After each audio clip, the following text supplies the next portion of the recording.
Hanya orang-orang yang berhati busuk aja yang gak suka dengan apa yang dibuat oleh Ustaz Ebitliu ini cuy. Itu orang-orang yang iri dengki dengan dia cuy. Yo, selamat datang di channel ini dan terima kasih sudah klik video ini. Tapi harus di subscribe juga dong. Subscribe itu gratis loh. Gratis alias free alias nggak bayar asik. Halo, assalamualaikum warahmatullahi wabarakatuh. Welcome back to Indoreact TV.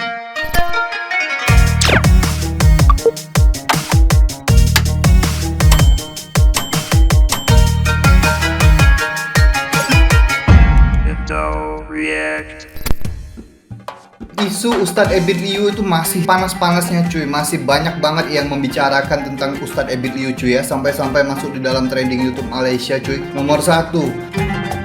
Setelah Ustadz Ebitliu kemarin dikecam oleh salah satu ustadz ya. Dan setelah itu ada lagi timbul masalah cuy. Ustadz Ebitliu ini katanya dihalau untuk menyalurkan bantuan cuy oleh pihak Bukit Aman. Jadi Ustadz Ebitliu itu nggak boleh memberikan atau menyalurkan bantuan lagi seperti yang biasa dia lakukan cuy kepada orang-orang miskin karena aturan PKP dan segala macam. Katanya sih seperti itu, tapi aku belum tahu pasti seperti apa ceritanya, seperti apa kronologinya. Nah, langsung aja kita lihat ya. Ini ada video dari Drama 2 Channel. Tajuknya terjawab pihak Bukit Aman bongkar kenapa panggil Ustadz Ebitliu. Nah, kita lihat ya cuy ya. Polis Diraja Malaysia tidak pernah menghalang pendakwah terkenal Ustadz Ebitliu untuk menyampaikan sumbangan kebajikan kepada individu yang terkesan. Oh, nggak pernah cuy. PDRM nggak pernah menghalau Ustadz Ebitliu untuk memberikan bantuan Sepanjang tempoh perintah kawalan pergerakan ini. ya. Sebelum kita teruskan dengan topik kali ini, kepada yang belum subscribe, apa kata anda subscribe dulu.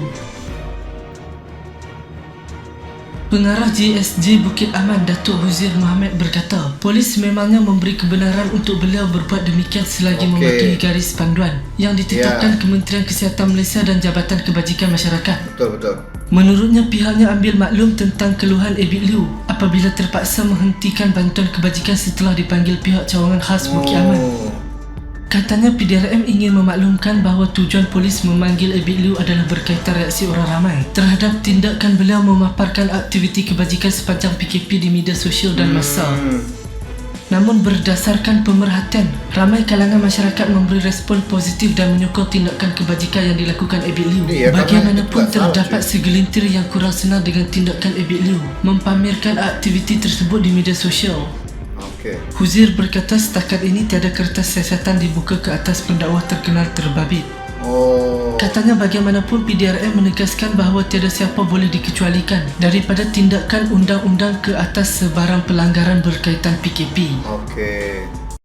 Ya, ternyata Ustadz Ebitliu dipanggil ke Bukit Aman itu bukanlah untuk menghentikan aktivitas yang sering dilakukan oleh Ustadz Ebitliu, tapi banyak keresahan mungkin ya karena apa yang dilakukan Ustadz Ebitliu itu dipaparkan di media sosial ya. Itu pun sebenarnya nggak apa-apa ya, kalau menurut aku nggak apa-apa. Mau masukkan ke dalam media sosial itu juga lebih baik cuy. Hanya orang-orang yang berhati busuk aja yang nggak suka dengan apa yang dibuat oleh Ustadz Ebitliu ini cuy. Itu orang-orang yang iri dengki dengan dia cuy. PDRM tadi bilang sebenarnya Ustadz Ebitliu nggak apa-apa terus memberikan sumbangan-sumbangan seperti itu selama dia mematuhi arahan PKP ya, social distancing lah mungkin ya.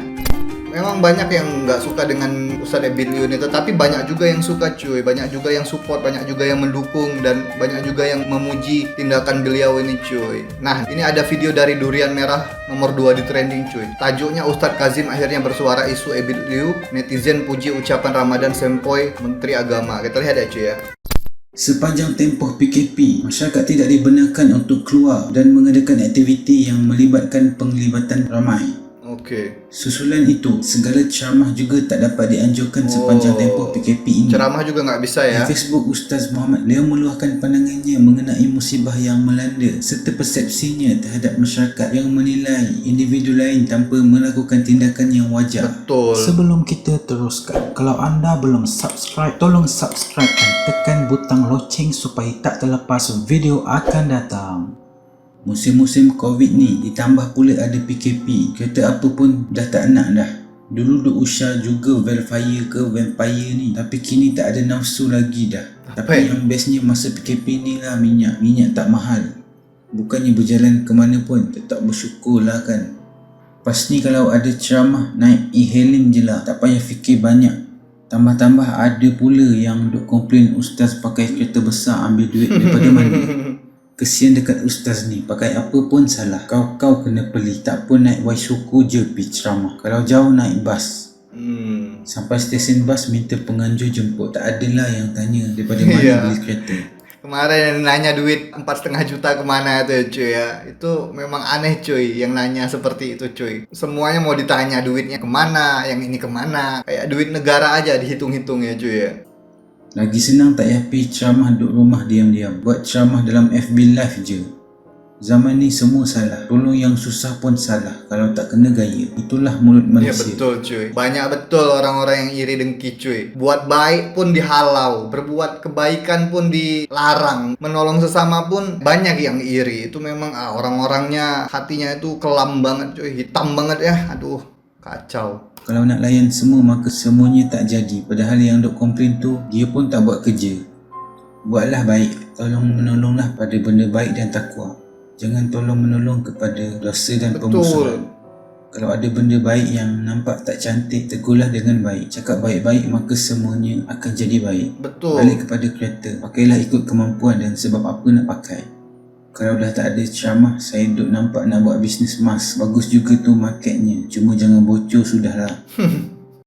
Sekarang tambah banyak ya yang menyokong Ustaz Abid Liu. Sampai-sampai ada syekh dari Jordan ini cuy. Namanya Syekh Mohid Khawli. Nah ini dimuat naik di channelnya Shifis Sim. Tajuknya Syekh Mohid Khawli dari Jordan sampaikan salam untuk Ustaz Abid Liu cuy. Kita lihat ya. Antara ustaz yang hebat. Nih sampaikan salam saya kat dia. Antara ustaz yang hebat, Syekh Mohid Khawli, yang saya sangat hormati dan kagum usaha dakwah dia. Dan di sisi Allah kemungkinan besar dia lebih tinggi darjat dia. Ustaz Abid Liu yang saya anggap seorang ustaz yang sangat hebat. Ustaz Abid Liu Syekh seorang aja ustaz, bukan orang ngomong gini dia. bukan orang lain, bukan orang Arab, tapi dia Cina. Nah. Tapi usaha dakwah dia cukup hebat. Nah, tengok Ustaz Abid Liu antara ustaz yang subhanallah saya sangat kagum. Minta tolonglah sampaikan sahabat-sahabat ni, sampaikan salam hormat dan salam cinta, kagum dengan ustaz yang hebat, Ustaz Abid Liu yang banyak Ini orang Jordan ini, tapi dia bisa bahasa yang Melayu lebih ya. hebat Lancar daripada bahasa saya. Melayu ni. Di mana Ustaz Abid Liu masya-Allah boleh pergi ke orang-orang yang susah. Iya. Ustaz Abid Liu bukan nak menunjuk, dia buat satu sunnah yang baik. Nah, Sunnah Nabi. Ustaz Abid Liu buat satu sunnah yang sangat baik, di mana Ustaz Abid Liu masya-Allah menghidupkan sunnah Rasulullah, yakni sedekah. Yeah. Bukan nak menunjuk dah. Ahli sedekah. Ustaz Abid Liu bukan nak menunjuk, dia nak hidupkan sunnah seperti mana berlaku di zaman Rasulullah sallallahu alaihi wasallam dalam hadis sahih Muslim, hadis Abdullah bin Jarir Al-Bajli radhiyallahu anhu.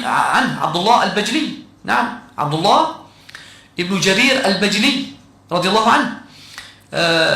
Dia Rasulullah sallallahu alaihi wasallam suatu hari datang satu kabilah min Mudar. Seperti mana Abdullah ibn Jarir al-Bajli kata, ja'a rijalun min Mudar mujtabin nimar mumazzaqi thiyab hufatan ura. Datang satu kabilah Arab yang baju koyak, tak ada slipper, tak pakai kasut. Wa amatuhum min Mudar, semua pada Arab Mudar. Bila Rasulullah SAW tengok mereka dalam keadaan susah, baju pun koyak, tak cukup, Rasulullah SAW tak selesa. Fadakhala wa kharaj, thumma amara Bilal an yu'adzin. Rasulullah minta Bilal azan.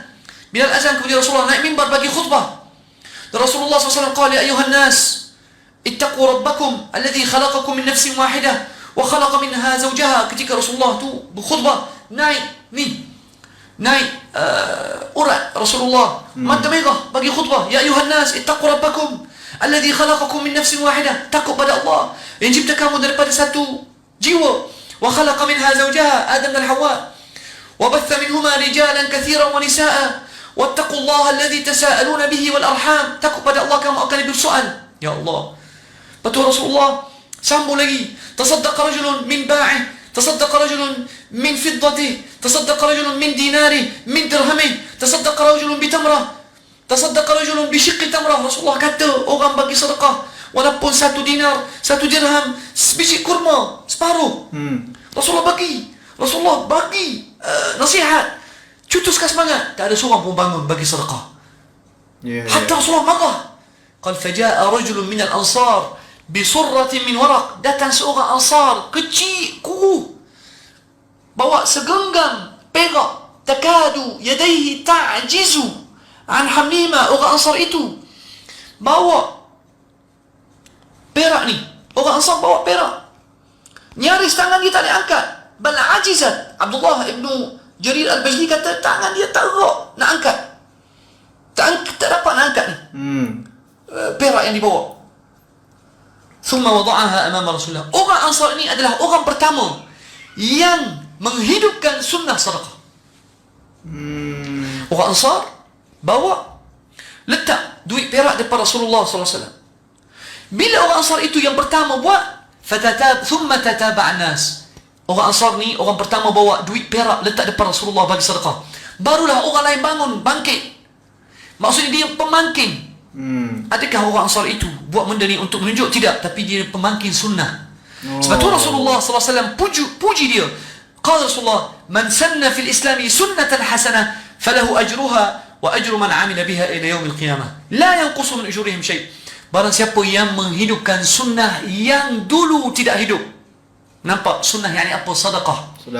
Bukan mencipta sunnah baru. Ada orang kata ada sunnah hasanah. Mana ada sunnah semua? Sunnah ni daripada Rasulullah ataupun Quran. Ma wafaqa syariah Al-Quran wa sunnah.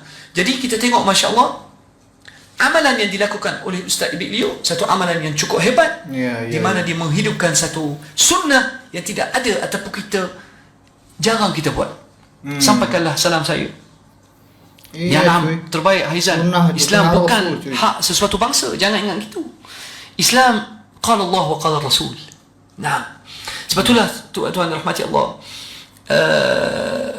saya minta tolonglah sampaikan salam cinta, salam kasih, salam hormat saya kepada Ustaz Ibilio atas usaha murni dia, ikhlas yang sangat hebat, yang sangat saya kagum, di mana dia banyak melakukan dakwah di kalangan anak muda kita. Dan cara Ustaz Ibilio mungkin lebih berkesan daripada cara saya. Bahkan saya yakin pendekatan Ustaz Ibilio, pendekatan yang sangat dikagumi oleh masyarakat. Sampai Syekh Mukhid Qoli juga berbicara cuy, angkat suara tentang isu Ustaz Ibilio ini cuy. Dia juga mendukung dan support apa yang dilakukan oleh Ustaz Ibilio cuy. Banyak banget yang support dengan Ustaz Ibilio ini. Karena apa yang dilakukan Ustaz Ibilio itu memang benar cuy, tidak ada salahnya ya. Semoga Ustaz Ibilio tidak berhenti sampai di sini. Semoga Ustaz Ibilio terus melakukan kebaikan ya, menebarkan kebaikan. Aku yakin semua warga Malaysia, semua orang-orang muslim mensupport apa yang dilakukan oleh Ustaz Ibilio ya. Kita doakan untuk Ustaz Ibilio semoga sehat selalu dan dimudahkan segala urusannya ya. Amin ya rabbal alamin. Ya, itu aja untuk video kali ini, cukup sampai di sini aja. Sampai ketemu lagi selanjutnya. Terima kasih untuk teman-teman yang sudah menonton video ini. Terima kasih untuk teman-teman yang sudah subscribe support channel ini, dan akhir kata peace, love and respect from Indonesia. Ciao.